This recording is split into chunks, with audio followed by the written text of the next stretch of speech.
Good evening, everyone. I hope you're all well. As we predicted on another channel, on the TikTok channel that we use, that's Warren Taunton 62. If you want to go and have a look at the shorter length videos, by all means do. We predicted exactly what was going to happen in this Russia-Ukraine conflict, and it's turned out to be the case. Lots and lots of speculation was about, but we here on this channel, through people that we know, and we'll get on to this very, very quickly. The amount of sources I have, having spent 6 years in the military and years as an aid worker in war-torn countries, gives you lots of contacts. It gives you contacts with independent journalists who are always hanging about looking for a story. It gives you lots of contacts with aid workers who are in war-torn countries, and some of them don't get any praise whatsoever. It also gives you good military contacts. So when you are talking about military contacts, and you are also talking about independent journalists, you also get to meet quite a few embassy staff who tend to be running around. Quite a few of them, you wouldn't believe how many, are not quite there for the jobs that they're supposed to be there for, and are advisors or indeed military, what people would call spies, but people who are gathering information and intelligence and always want to hear from aid workers for the simple fact that they are right there at the sharp end. So let's get into what is going on here. There is going to be a meeting in July, and that is going to be between a lot of Eastern NATO countries. Now, on my other channel, I discussed this 3 months ago when people were speculating what would happen. And I said that there's no way that France, Germany, America, and Britain would use their own troops in significant numbers with boots on the ground in Ukraine. And rather, they would use the Eastern NATO countries to fight this proxy war should Ukraine start to lose it.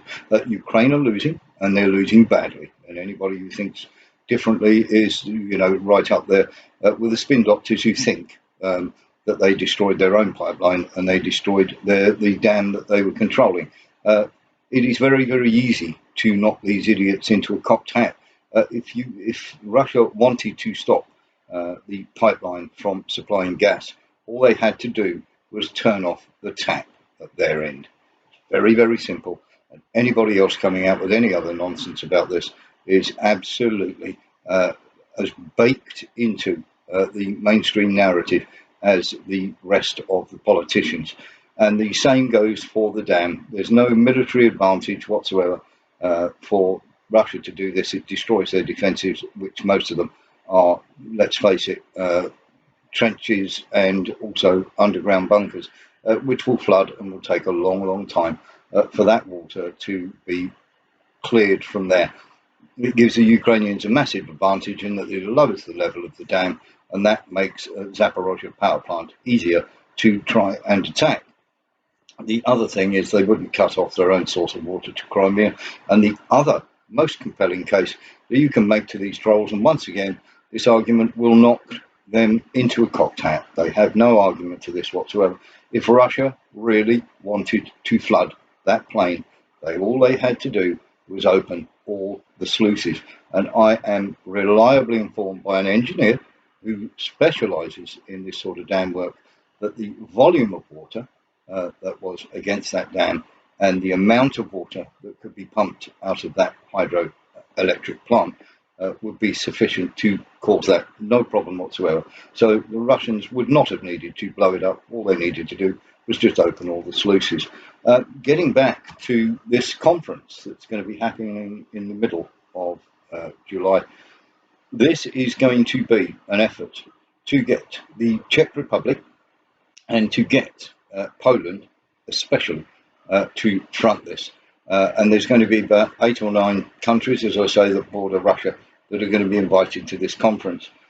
There is also, without any doubt whatsoever, NATO troop build-up in Poland happening as we speak.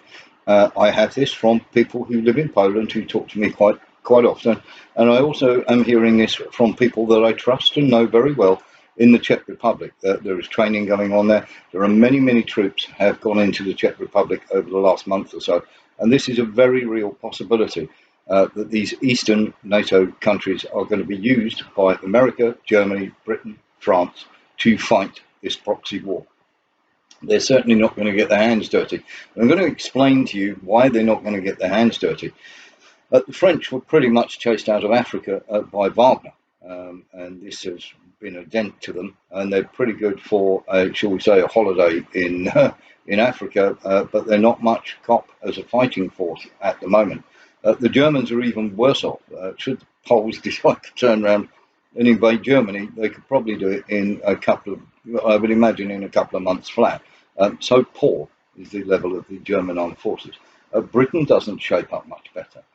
Britain doesn't shape up much better at all because we only have around 80,000 troops in the British Army. And the losses in Bakhmut alone are enough to warn the British of putting any of the army in.